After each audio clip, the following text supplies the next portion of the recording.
پھر آگے چلیں تو روس نے افغانستان پر حملہ کر دیا اور اس کے نتیجے میں ایک بہت بڑی مزاحمت کا آغاز ہوا، اور 10 سالوں کی مزاحمت کے بعد 1989 میں USSR جو ہے نا ٹکڑے ٹکڑے ہو گیا، حروف مقطعات کی طرح قطع ہو گیا، منقطع ہو گیا، آپس میں اس کے جو ہے نا سلطنتیں تاش کے پتوں کی طرح بکھر گئیں اس کی ریاستیں۔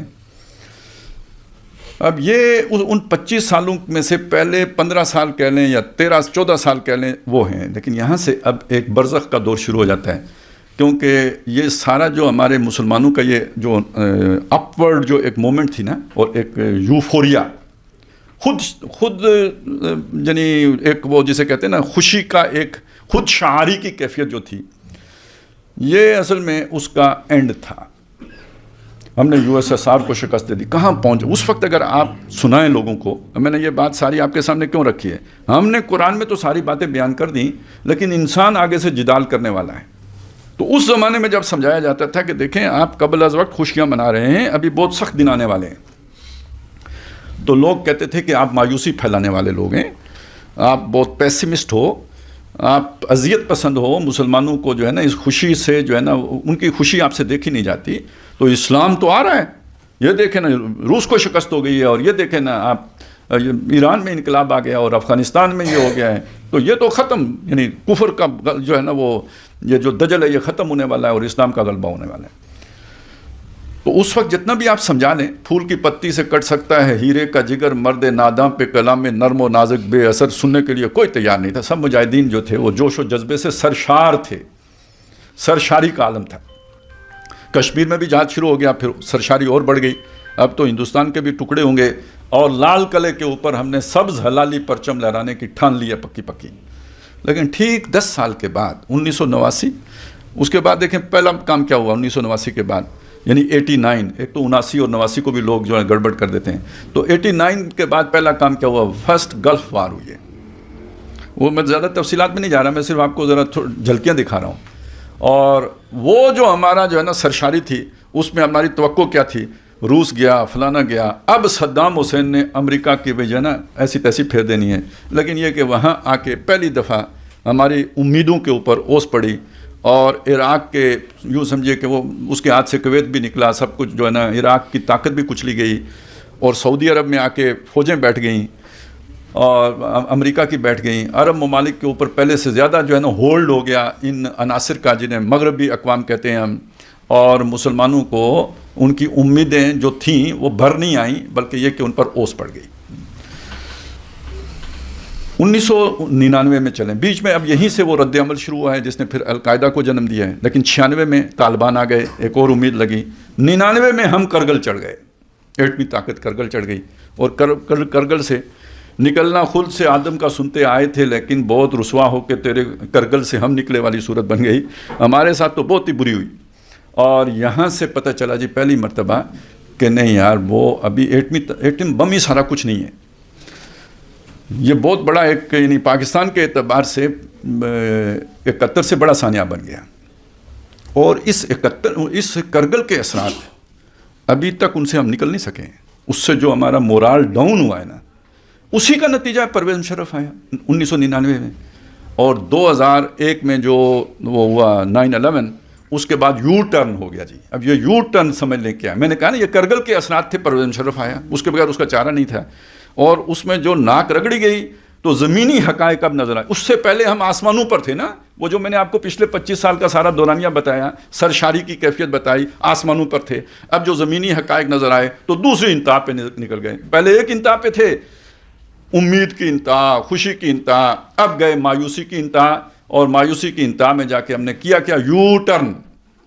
اب یہ یو ٹرن کس چیز سے تھا آپ کو سمجھ نہیں آئی ہوگی، آپ نے سمجھا صرف افغانستان سے یو ٹرن ہے، نہیں، یہ صرف افغانستان سے یو ٹرن نہیں تھا، یہ یو ٹرن جو ہے افغانستان سے بھی تھا، یہ یو ٹرن کشمیر سے بھی تھا۔ اچھا، یہ صرف جگہوں سے یو ٹرن نہیں تھا، یہ نظریہ پاکستان سے بھی یو ٹرن تھا، اور یہ امت مسلمہ کے تصور سے بھی یو ٹرن تھا۔ امت کیا چیز ہوتی ہے؟ سب سے پہلے پاکستان کا مطلب آپ نہیں سمجھے، وَقَانَ الْإِنسَانُ أَكْثَرَ شَيْءٍ جَدَلًا، یہ الٹی بات بھی ایسے میٹھے انداز میں کرتا ہے، لوگوں کو پاگل بنا دیتا ہے۔ یہ سب سے پہلے پاکستان کا مطلب یہ تھا امت مسلمہ کوئی نہیں ہوتی، پاکستان ہے اصل بات۔ تو ظاہر ہے ایران کہے گا سب سے پہلے ایران. اب آپ ذرا اس کا تقابل کریں, میں نے کیوں 50 سال آپ کے سامنے رکھے تھے. 1973 میں آپ کیا سوچ رہے تھے؟ امت مسلمہ اسلامی سربراہی کانفرنس. اور 2001 میں آ کے آپ کہاں پہنچے؟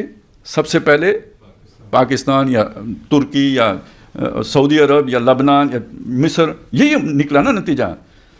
وہ کہاں بات گئی؟ نہ تورانی رہے باقی, نہ ایرانی, نہ افغانی. تو معلوم ہوا نہیں وہی باقی رہیں گے, باقی امت جو ہے نا وہ گئی لکی مروت.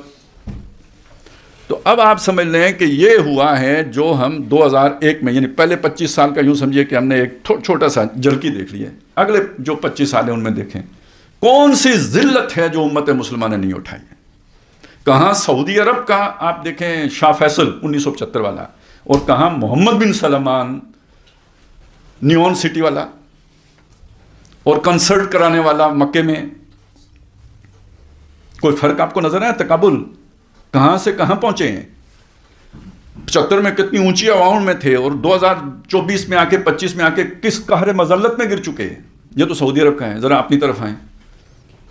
پاکستان کا مطلب کیا؟ لا الہ الا اللہ, اور یہ کہ جو ہے نا وہ اسلام اور وہ سارا کچھ, اور سبز پرچم لہرانا, سب کسی سے یو ٹرن.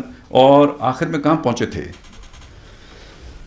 یعنی پہنچ تو ہم یہاں بھی گئے تھے نا کہ بس اب ڈیفالٹ ہونا ہے تو ایسٹس بیچنے ہیں نا, اور بس وہ پیکج ملنے کی دیر ہے کہ یار یہ جو تم نے کچھ بنایا ہے, یہ جو کھلونے سے ایٹمی کھلونے, یہ ہمیں واپس کرو. ٹھیک ہے, قرضے شرضے آپ کے. اتنا ہی بہت تھا ہمارے لیے اس وقت. اور کتنی شاندار دلیل ہوتی, کتنی شاندار دلیل ہوتی کہ دیکھیں آدمی زندہ رہے گا تو پستول چلائے گا نا. آپ کے پاس پستول ہے, آپ بھوک سے مرنے لگے ہو تو پہلے پیٹ کا کچھ کرو یار. پستول نہ بھی ہوا تو کوئی فرق نہیں پڑے گا, زندہ ہوگے تو پستول چلاؤ گے. ابھی پستول بیچو اور جان بچاؤ. اور کوئی حملہ آور آ بھی گیا تو سوٹے ڈنڈے سے دیکھ لیں گے, لیکن کم از کم زندہ ہوں گے. تو انگلی میں قوت ہی نہ ہوئی ٹریگر دبانے کی تو پستول کو کیا کریں گے, تو ایٹمی اسلحے کو کیا کرو گے. جیسے 2001 میں سمجھایا گیا تھا کہ امت مسلمہ کو کیا کرو گے, اچار ڈالو گے اس کا, تو ایٹم بم کا اچار ڈالو گے. وہی دلیل ہوتی. زمینی حقائق کا تقاضا یہ ہوتا کہ یہ میزائل بھی لے لو, یہ ایٹم بھی لے لو, بلا چھین لو مجھ سے میرا ملک, لیکن مجھے دے دو روٹی کے 2 ٹکڑے تاکہ کوئی گزارا کروں میں ان کے اوپر. تو یہ اب اس کا لازمی نتیجہ نکلتا اور بات بھی سمجھ میں آتی. تمام عقل پرست لوگوں کو یہ بات سمجھ میں آتی. یہ بیانیہ ہے نا, وَقَانَ الْإِنسَانُ أَكْثَرَ شَيْءٍ جَدَلًا. وہ جدال کرنے میں, بیانیہ بنانے میں تمام مخلوق سے سب سے آگے ہے. یہ بیانیہ بن جاتا ہے. اور یہی سعودی عرب میں بھی بن رہا تھا. اب یہ جو 1 سال ہے نا, یہ جو گزرا ہے 24 کا, یعنی تقریباً 2023 کے بعد سے یہ عمل شروع ہوا ہے پورے مسلمان دنیا میں. میں ایک بات کہتا رہا ہوں یار, مجھے دنیا بدلتی نظر آ رہی ہے, مجھے کوئی حالات بدلتے نظر آ رہے ہیں, یہ کچھ اب فرق پڑ گیا ہے. وہ پچھلا دور کچھ اور تھا, اس میں کچھ خدائی جو ہے نا کام شروع ہو گئے. اب ان کاموں میں سے میں آپ کو بتاؤں کہ یہ ہوا کیا ہے اس خاص طور پہ اس 1 سال کے دور میں یا 1.5 سال کے دور میں. سعودی عرب سارے اور اسرائیل یہ جا رہے تھے ایک معاہدے کی طرف جس میں اسرائیل کو تسلیم کیا جانا تھا. اور یہ بن رہے تھے کزن, سب ابراہیم کی اولاد ہیں اور ابراہیم ہی کے دین ہیں یہ سارے. یعنی یہ یہودیت ابراہیم سے, نصرانیت ابراہیم سے, اسلام ابراہیم سے. تو ابراہیم اکارڈ کر لیتے ہیں اور وی آر کزنس. لڑنے بڑنے کی کیا ضرورت ہے. اور ویسے بھی دنیا, یہودیوں نے اگر کہا کہ دنیا ہماری مٹھی میں ہے تو غلط تو نہیں کہا, لیکن ہم تھوڑے سے ہیں. تم ہمارے ساتھ مل جاؤ, ساری دنیا پہ ہم سامی النسل لوگ حکمرانی کریں گے. امریکہ کی چھٹی, مغرب کی چھٹی, ہم ہیں نا. تو دانا تو اچھا تھا نا. تو اگر محمد بن سلمان نے چگ لیا تو کوئی پریشانی کی بات تو نہیں ہے. زمینی حقائق کے اعتبار سے تو بہت اچھی یعنی یہ ساری پیش رفت تھی. تو پہلی بات یہ سمجھے کہ جسے ہم حماقت سمجھتے ہیں یا کہتے ہیں, بہت سے ہمارے دانشور یہی کہتے ہیں کہ یہ جو حماس والا معاملہ ہوا ہے نا, اس نے اس سارے اکارڈ کو یا اس سارے منصوبے پر پانی پھیر دیا ہے. ان کا اپنا کیا بنا اسے چھوڑیں, لیکن یہ جو ڈیولپمنٹ ہو رہی تھی اس کو اللہ تعالیٰ نے اس حماس کے حملے کے نتیجے میں بالکل جو ہے نا ملیا میٹ کر دیا ہے. دوسری طرف چائنا اور امریکہ کی معاشی جنگ چھڑ گئی, اور چائنا کو کنٹین کرنے کی امریکہ نے جو پالیسی بنائی اس کے نتیجے میں چائنا نے اپنے لیے کوئی, ظاہر ہے اس نے اپنے رستے تلاش کرنے تھے, تو اب اس میں کوئی مسلمان ممالک خاص طور پر پاکستان جیسے ملک کو سانس لینے کا موقع مل گیا, بریدنگ سپیس مل گئی, ایران کو مل گئی. اب سعودی عرب کی ادھر کھڑے میں ابھی کچھ نہیں کہہ سکتا، لیکن مجھے لگتا ہے کہ وہ اس کے لیے بھی ایک چانس بن گیا ہے کہ وہ امریکی چھتری کے نیچے سے نکلے اور یہ چائنا کی طرف وہ بھی یعنی سہارا پکڑے. وہ روس ختم ہو گیا تھا نا، اصل میں امبیلنس وہاں سے ہوا تھا، اب ایک نیا بیلنسنگ فیکٹر آ گیا، اللہ کی طرف سے آ گیا، موقع بن گیا مسلمانوں کے لیے سانس لینے کا. آگے چلیں. یہ جو اس وقت ہمارے سامنے دنیا ہے، اس دنیا میں کچھ حکمران ہیں، جیسے ٹرمپ ہے، جیسے اب فرانس کا حکمران ہے، اس طرح کے مختلف ہیں، جیسے ہمارے پڑوس میں مودی ہے. یہ حکمران، حدیث میں ایک لفظ آیا آخری زمانہ ہوگا، روبیزہ جو ہیں وہ لوگوں کے معاملات کا معاملہ کریں گے، یعنی ان کے ہاتھ میں سمجھیے لوگوں کے معاملات ہوں گے. اس میں ایک تو وہ لوگ بھی ہیں نا کہ جو باتیں بہت کرتے ہیں، وہی جدال بہت کرتے ہیں، لیکن ان کے اندر کوئی گہرائی نہیں ہوتی، سطحیت ہوتی ہے، قادر الکلام ہیں، الفاظ ان کے بہت بلند و بالا ہیں، معنی ان کے بہت پست ہیں، کچھ بھی نہیں ہے، وہ زخرف القول غرورا ہے. تو یہ تو اس میں آپ کئی جو ہے نا موٹیویشنل سپیکرز کو بھی شامل کر سکتے ہیں، اینکرز کو بھی شامل کر سکتے ہیں، صحافیوں کو بھی، بہت سے لوگوں کو آپ اس میں شامل کر سکتے ہیں. لیکن دنیا میں یہ جیسے ٹرمپ ہے، آپ کو اس جیسے بے وقوف لوگ جو ہے نا اس سے پہلے حکمرانی کرتے نہیں ملیں گے. کوئی ماضی بعید میں کوئی اس طرح کے حکمران گزرے ہوں ہمیں نہیں معلوم، لیکن جو دور ہم نے دیکھا ہے نا، گیا گزرا حکمران بھی کم از کم اتنا بے وقوف نہیں گزرا. ان کا انداز گفتگو ہی ہے امکانات. اب آپ ذرا سوچیں کہ یہ جو ٹرمپ نے اس دفعہ جو بات کی، اب میں آ جاتا ہوں موضوع کی طرف. پتہ نہیں آپ میں سے کتنوں نے وہ پریس بریفنگ جو ہے وہ دیکھی ہے، مجھے اندازہ نہیں ہے، لیکن میں سمجھتا ہوں کہ دیکھنی چاہیے، وہ ایک حصہ ضرور دیکھنا چاہیے. جس طرح اس نے نیتن یاہو کو پروٹوکول دیا ہے، اس کو کرسی پہ بٹھایا ہے، یہ اصل میں یہ پیغام ہے کہ تم اسے کسائی سمجھتے ہو جو فلسطینیوں کا کساب ہے. میری نظر میں یہ کتنا اہم ہے، کتنا اس کی عزت ہے، کیا مقام و مرتبے کا حامل ہے کہ میں اسے اس طرح کرسی پر بٹھا رہا ہوں. پہلے تو یہ بات نوٹ کرو. اب اس کے آگے آپ ذرا سوچیں، میرے خیال میں 3 باتیں اہم ہیں اس کی گفتگو میں. پہلی بات، اس نے یہ بات کہی، اس نے کہا یہ جیسے یہ پورا جو مشرق وسطیٰ ہے نا، اس کو میرا ٹیبل سمجھو، اور اس ٹیبل کے اوپر اسرائیل کو یہ پین سمجھو، یہ پین کا نقطہ سمجھو. بہت چھوٹا ہے اسرائیل. یہ بہت افسوسناک بات ہے کہ اسرائیل اتنا چھوٹا ہے، اس کو اس سے بڑا ہونا چاہیے. یہ ایک بات ہے. دوسری بات اس نے کیا کہی، ہم غزہ سے فلسطینیوں کو نکالیں گے. اچھا، ساتھ اس نے کہا کہ ریہیبلیٹیشن کے لیے وہاں اچھی جگہ بنائیں گے. لیکن اگلی بات اس نے کہی کہ نہیں، یہ بہت یہاں پہ تو جو ہے نا ان کو رہنا ہی نہیں چاہیے، انہیں کسی اور جگہ آباد کرنا چاہیے، انہیں جا کے مصر میں آباد کر دینا چاہیے، کسی اور جگہ. یہ دوسری بات ہے. یعنی اس کا مطلب کیا ہے کہ بھائی فلسطین جو غزہ وغیرہ سے یہ فلسطینیوں کو نکالا جانا ہے، نہ صرف غزہ سے نکالا جانا ہے بلکہ ویسٹ بینک سے بھی نکالا جانا ہے.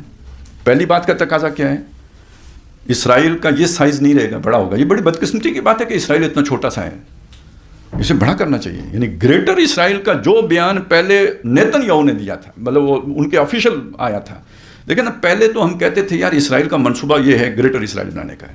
اس وقت سارے لوگ کہتے تھے یہ سازشی تھیوریاں ہیں. یہ 2001 کے بعد تو یہ بات کوئی سننے کے لیے تیار نہیں تھا، وہ کہ سب سازشی تھیوریاں ہیں. اب وہ بات آفیشیلی کس نے کہی تھی پہلے؟ نیتن یاہو نے کہی یا اس کے ساتھیوں نے، انہوں نے جاری کر دیا، باقاعدہ آفیشیلی جاری کر دیا نقشہ گریٹر اسرائیل کا. اب اس نقشے کے اوپر گویا مہر کون لگا رہا ہے تصدیق کی؟ ٹرمپ. اور کون ہے؟ دنیا کا بادشاہ سمجھیں آپ. پوری دنیا ان کی پالیسیوں کے پیچھے چلتی ہے، اور وہ یہ کہہ رہے ہیں کہ اسرائیل کا اتنا چھوٹا ہونا بہت بڑی بدقسمتی کی بات ہے. یعنی یہ کہ ہم اب اسرائیل کو بڑا بنائیں گے، یعنی جو نقشہ اسرائیل نے جاری کیا ہے اس کے مطابق اسرائیل بنے گا. 2 باتیں ہوں گی. تیسری بات میں سمجھتا ہوں انتہائی گھٹیا، کسی سربراہ مملکت کے شائن شان نہیں ہے. وہ کیا بات تھی؟ آپ اس پریس کانفرنس کو دیکھیں یا پریس بریفنگ جو بھی ہے اسے دیکھیں، اس میں وہ کتنی تحقیر کے ساتھ، حقارت کے ساتھ عرب ممالک کا ذکر کر رہا ہے. بہت امیر ممالک ہیں، ان کی مدد سے ہم جا کے ان کو آباد کر دیں گے. انتہائی حقیر آمیز انداز، حقارت والا انداز. کس کے لیے؟ عربوں کے لیے. میرا خیال ہے اس سے زیادہ ذلت کا سامان اور کوئی نہیں ہو سکتا کہ تمہیں ہم لاتے مار کے یہاں سے نکالیں گے، اور جو آباد بھی کرنا ہے تمہارے پیسوں سے کریں گے، ہم ایک پائی نہیں لگائیں گے. یہ بات اس پوری سٹیٹمنٹ کے اندر موجود ہے اگر آپ اخذ کر سکیں. اور وہ بات اسرائیل کی طرف سے اب آ بھی گئی ہے. آج آئی ہے یا کل آئی ہے، انہوں نے کہا کہ جی ہمیں کیا اٹھا کے لے کے جانے کا تردد ہم نہیں کریں گے، ہم صرف نکالیں گے، جائیں جدھر مرضی. ٹھیک یہ بات تھی جو ٹرمپ نے پہلے کہہ دی تھی کہ یہ اصل میں ہم آباد کریں گے، لیکن جو امیر عرب ممالک ہیں انہی کے پیسے سے آباد کریں گے، ہم کوئی تردد نہیں کریں گے. اب آپ دیکھیں وہ 75 کی سرشاری دیکھیں اور یہ 2025 کی یہ ذلت و خواری دیکھیں. یہ علیحدہ سوال ہے کہ یہ ذلت اس تک ہم پہنچے ہیں. آج کیوں خار کے کل تک نہ تھی پسند گستاخی فرشتہ ہماری جناب میں. یہ امت مسلمہ کی یہ حالت کیوں ہوئی ہے؟ لیکن یہ حالت اب آپ کے سامنے آ گئی نا جو ہے. میں نے یہ ساری بات آپ کے سامنے ایک انداز میں رکھی ہے، لیکن جو شے میں لے کے چل رہا تھا اسے دوبارہ تازہ کریں. میں نے کہا کچھ مثبت اشارے ملے ہیں. ان مثبت اشاروں میں سے میں نے آپ کو کچھ گنوائے. چائنا کا کھڑا ہو جانا گنوایا، حماس کی اتنی زبردست جو مزاحمت ہوئی ہے اس کا ذکر کیا، جس کے نتیجے میں عرب اور اسرائیل جو قریب آ رہے تھے اب وہ قریب آنا ان کا ممکن نہیں رہا. اور ٹرمپ کے اس بیان کے خلاف سب سے شدید رد عمل سعودی عرب کی طرف سے آیا. سعودی عرب کے بارے میں یہ سمجھا جاتا ہے کہ وہ امریکہ سے دائیں بائیں مڑ کے تھوکتا بھی نہیں اس کے پوچھے بغیر. لیکن اس معاملے میں سعودی عرب نے سب سے بڑھ کر جو ہے نا پہلی آواز سعودی عرب نے اٹھائی مسلمان ملکوں میں سے. انہوں نے کہا یہ ناممکن ہے، یہ کبھی نہیں ہو سکتا. مصر بھی بول پڑا. مصر کون ہے؟ مصر تو ہے ہی ان کی پراکسی. وہ بھی سیسی بول پڑا جو ان کا ہی سمجھیے پالا پوسا ہے. اس نے بھی اس کی مخالفت کر دی. اردن والے نے مخالفت کر دی. یہ اردن وہی ہے نا جو ابھی ایران کے میزائل گرا رہا تھا، یعنی اسرائیل کے تحفظ میں کھڑا تھا. اس معاملے میں وہ ادھر آ کے کھڑا ہو گیا. وجہ یہ سمجھیں، اس احمق آدمی نے جو بیان دے دیا نا، ویسے وہ امریکہ کے ساتھ بری کر رہا ہے. میں آج سوچ رہا تھا، ویسے کہتے ہیں یار مسلمان کتنے بیوقوف ہیں جنہوں نے ٹرمپ کو ووٹ دیا. یہ تو ہو سکتا ہے 5 سال کے بعد کہیں کہ مسلمان کتنے عقل مند تھے جنہوں نے ٹرمپ کو امریکہ کے اوپر مسلط کر دیا. یعنی کسی کی سب سے بڑی جو ہے نا وہ دشمنی یہ ہو سکتی ہے کہ اس کا حکمران کسی احمق کو بنا دو. تو اگر یہ مسلمانوں نے نہیں بنایا تو یہ تو بڑی سمجھداری کا کام کیا مسلمانوں نے کہ ایک امریکہ جیسی طاقت کو ایک احمق حکمران جو ہے نا وہ ان کے اوپر مسلط کر دیا. یہ کام کوئی مسلمان ملک نہیں کر سکتا تھا جو الحمدللہ امریکہ کے ساتھ ٹرمپ صاحب کیے جا رہے ہیں. آپ ذرا سوچیں، بے شک طاقتور ہو، لیکن جو کینیڈا کے بارے میں اس نے بات کی تو اب کینیڈا امریکہ کی طرف دیکھے گا یا چائنا کی طرف دیکھے گا؟ جو بات اس نے میکسیکو کے بارے میں یہ معاملہ کیا اس کے بعد میکسیکو کدھر دیکھے گا؟ اس سے آگے دیکھیں، جو اس نے یوکرین کے بارے میں بیان دے دیا اس کے بعد یورپ کدھر دیکھے گا؟ اور یہ جو عربوں کے حوالے سے اس نے فلسطینیوں کے حوالے سے بیان دے دیا اس کے بعد عرب کدھر دیکھیں گے؟ تو یہ ٹرمپ صاحب ہے، یہ روبیزہ ہے جو امریکہ پہ مسلط ہوا ہے. تو یہ اللہ تعالیٰ کے ان احسانوں میں شامل کریں. جیسے حماس نے اسرائیل کے مقابلے میں مزاحمت کی ہے اس سے زیادہ کچرا نکال رہا ہے امریکہ کا ٹرمپ. تو give the dual his due کیوں نہیں دیتے آپ اس کو؟ تو اس کو بھی اسی کھاتے میں رکھیں. یہ اللہ کی طرف سے ایک مثبت قدم کے طور پر رکھیں. ویسے تو وہ پاگل ہیں اور وہ پتہ نہیں دنیا پر کیا مصیبت لے کے آئے گا، لیکن اللہ کی فضل سے امریکہ کو تباہ کر کے جائے گا. یہ اس کے بارے میں آپ جان لیں. یہ امریکہ کا گورباچوف کہیں اسے یا جو بھی آپ اسے کہیں، لیکن یہ امریکہ کو اس کی اصل حالت میں نہیں چھوڑ کے جائے گا، تباہ و برباد کر کے ہی جائے گا، جس کا آغاز اس نے کر دیا. آتے دیر کی ہی نہیں. وہ جیسے ہمارے ہاں شاہد افریدی صاحب اننگز کا آغاز کرتے تھے، ٹرمپ نے اسی انداز میں امریکی جو ہے نا خارجہ پالیسی کا آغاز کیا ہے. آگے چلیں. پاکستان اہم ترین ملک ہے مسلم ورلڈ میں. سعودی عرب کے بعد اہم ترین ملک جو ہے وہ پاکستان ہے. آپ جو بھی آپ کی نظر میں جو بھی مقام ہو، لیکن یہ کہ بہرحال دنیا میں یہ بات ہے. اور پاکستان کے بارے میں یہ ہے کہ اس کی پالیسی تو کبھی بھی دو ٹوک تو ہوتی ہی نہیں. جناب شیخ کا قدم یوں بھی ہے اور یوں بھی. ہم نے تو سروائیو بھی اسی قابلیت پر کیا ہے. نہ چائنا کو پتہ لگتا ہے کہ ہماری ہمالیہ سے اونچی دوستی اس کے ساتھ ہے، نہ امریکہ کو پتہ لگتا ہے کہ بحر اوقیانوس سے گہری دوستی کس کے ساتھ ہے. اس کے بھی فرنٹ لائن الائی، اس کے بھی بیک لائن الائی. ہماری الائنس جو ہے نا ہر طرف اڈاپٹیبل ہم رہے ہیں ماشاءاللہ. یہی ہماری سروائیول کا آج تک جو ہے چلا. لیکن اس اہم موقع پر آپ کے صدر صاحب جو ہے نا وہ چائنا میں تھے اور انہوں نے پہلا اور آخری اتحادی چائنا کو قرار دے دیا. دو ٹوک پالیسی آ گئی یا نہیں؟ تو یہ جو ڈویژن ہے اس میں جب آپ نے یہ اعلان کر دیا کہ ہمارا پہلا اور آخری اتحادی چائنا ہے. چائنا اس سے 5 سال پہلے اعلان کر چکا ہے کہ جو حیثیت امریکہ کے لیے اسرائیل کی ہے میرے لیے وہ حیثیت پاکستان کی ہے. کوئی آپ کو کچھ الائنمنٹ ہوتی نظر آئی ہے؟ اب یہ کیا ہماری خارجہ پالیسی کی جو ہے نا وہ حکمت عملی کا نتیجہ ہے؟ یہ بھی خدا کے انتظام کا نتیجہ ہے. ہم نے کون یعنی جو دوگلی پالیسی رکھتا ہے اس پر کوئی ٹرسٹ کرے گا؟ تو یہ تو خالص خدا انتظام ہو رہا ہے جو کچھ ہو رہا ہے. یہ آ گیا، یہ ایک اور نشانی آپ کے سامنے آ گئی. اس سے میں پھر آپ کے سامنے یہ بات رکھ رہا ہوں کہ دنیا بدل رہی ہے، لیکن اس بدلنے کا یہ مطلب ہرگز نہیں ہے. اب میں آگے چل رہا ہوں بات کو لے کے کہ آپ یہ سمجھ لیں کہ بس ہماری جو ہے نا وہ سب فتح ہی فتح ہونے والی ہے اور سبز سبز ہونے والا ہے اور ایک دم جو ہے وہ انقلاب آ جائے گا اور امریکہ ختم ہو جائے گا. اگر آپ نے وہ پرانی کہانیاں پڑھی ہوں، جب جادوگر مرتا ہے، کوئی جادوگر مرتا ہے تو بڑی تباہی آتی ہے، بڑی آندھی آتی ہے، طوفان آتے ہیں، درخت اکھڑ جاتے ہیں. تو وہ جو دیومالائی کہانیاں ہوتی ہیں اس میں آپ نے پڑھا ہوگا اس طرح کا. تو جب کبھی کوئی بڑا جہاز ڈوبتا ہے، سمندر میں کوئی بڑا جہاز ڈوبتا ہے تو بھنور بنتا ہے، اور اس بھنور میں آس پاس جتنا کچھ ہوتا ہے نا وہ سارا اندر لے کے چلا جاتا ہے. وہ خواہ مخواہ ڈوب جاتا ہے. وہ نہیں ڈوب رہا ہوتا، لیکن بھنور ایسا بنتا ہے کہ سب کو ساتھ لے کے گڑم ہوتا ہے. اب اسی طرح سمجھیں کہ امریکہ فرض کریں ڈوبتا ہے یا ٹوٹتا ہے، یا اس پر ٹرمپ جیسی بیوقوفیاں کرنے چلا ہے، اگر یہ روبہ عمل آتی ہیں اور اس کے مقابلے میں مزاحمت کوئی کھڑی ہوتی ہے، تو یہ یعنی سعودی عرب سے لے کے بلکہ اسرائیل سے لے کر پاکستان تک یہ پورا علاقہ جو ہے یہ جنگ کے گہرے بادلوں کی لپیٹ میں آ جائے گا. اسرائیل بھی معمولی طاقت نہیں ہے، مرتے مرتے مرے گا. اور مسلمان ممالک کے اندر بھی اگر جان ہے اور پیچھے اگر اس چائنا کی مدد ہوگی تو یہ بھی مزاحمت کریں گے. پھر یہ کہ باقی دنیا کا کیا بنے گا؟ اب یہ سارا آپ ذہن میں رکھیں تو اس کا مطلب کیا ہے؟ اس کا مطلب یہ کہ ٹھیک ہے دنیا بدل رہی ہے، لیکن بہت بڑی تباہی ہے جو سر پہ کھڑی ہے.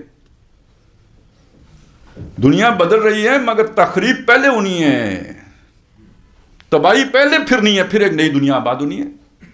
اب ذرا اس حوالے سے میں آپ کو قرآن مجید کے کچھ اشارے ہیں جو دے دیتا ہوں کہ دنیا کی تباہی کا ذکر قرآن نے کیسے کیا ہے. دنیا کو ہم نے زیب و زینت دی ہے. انا جعلنا ما علی الارض زینۃ لها لنبلوہم ایہم احسن عملا. اسی میں لوگوں کا امتحان ہے. وَإِنَّا لَجَاعِلُونَ مَا عَلَيْهَا صَعِيدًا جُرُزًا. اور جو کچھ اس کے اوپر ہے وہ ہم اسے کر دینے والے ہیں بالکل چٹیل ویران میدان کی طرح. سارا اس کا گہنا سنگار ختم، جیسے وہ میک اپ نہیں اتر جاتا بارش میں، اس طرح اس کی چکا چوند کو ہم ختم کر دیں گے. ویسے جو قرآن مجید کا عام مضمون ہے اس میں آپ کو یہ لگے گا کہ اس سے مراد قیامت ہے. یہ قیامت مراد نہیں ہے. کیوں کہا یہ بات؟ اس لیے کہ اس سے پچھلی صورت ہے سورہ بنی اسرائیل، اس میں اس کا ذکر آ چکا ہے.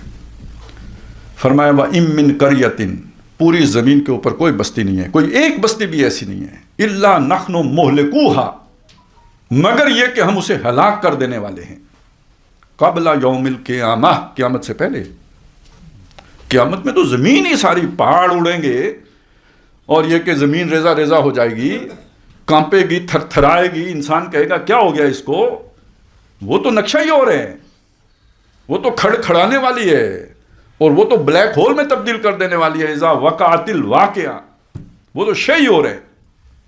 یہ جو چیز ہے یہ قیامت سے پہلے کے بارے میں ہے. اس زمین کے اوپر کوئی شہر نہیں ہے. اب بستی کا ترجمہ شہر ہی کریں گے نا. کوئی ملک نہیں ہے، کوئی شہر نہیں ہے. الا نحن مہلکوها، مگر یہ کہ ہم اسے ہلاک کرنے والے ہیں. قبل یوم القیامہ، قیامت سے پہلے. او معذبوها عذابا شدیدا، یا یہ کہ اسے شدید ترین عذاب سے دوچار کرنے والے ہیں. اب یہ شدید ترین عذاب سے یعنی اس پر اگر کیا وہ بالکل ہی ہلاک نہیں ہوگے سارے لوگ، تب بھی اس کا ایک حصہ ڈسٹرکٹ ہوگا، تباہ ہوگا، برباد ہوگا. اب اس میں استثناء کیا ہے نبی صلی اللہ علیہ وسلم نے مکے کا اور مدینے کا. لیکن بعض دوسری روایات میں ہے کہ دھماکہ تو مکے کے مدینے کے اندر بھی ہوگا. ایک ہوگا، دو ہوں گے، تین ہوں گے، یعنی وہ ہلایا تو مدینہ بھی جائے گا. اور اس کا نتیجہ یہ نکلے گا کہ منافق سارے مدینے سے دوڑ جائیں گے، صرف مومن ہی مدینے کے اندر رہ جائیں گے. تو گویا وہ جو اثرات ہیں اس سے بچے گا تو مدینہ بھی نہیں، لیکن تباہی پوری دنیا میں پھیلے گی اور بڑی تباہی آئے گی. اب اگر آپ حدیثیں دیکھیں تو اس میں پھر زیادہ تفصیل آئی ہے. الملخمۃ العظمیٰ اور الملخمۃ الکبریٰ. اگر آپ کرسچن لٹریچر دیکھیں تو اسے آرمگڈون، ایک بہت عظیم جنگ، تھرڈ ورلڈ وار، جو تمام جنگوں کی ماں ہوگی، سب سے بڑی جنگ ہوگی یہ. اور ان کا خیال تو یہ ہے کہ زمین پر رہنے والا کوئی ایک متنفس بھی باقی نہیں بچے گا، صرف وہ لوگ بچیں گے جن کو حضرت عیسیٰ علیہ السلام اٹھا کر آسمان پر لے جائیں گے. ریپچر کا ان کا ایک عقیدہ ہے.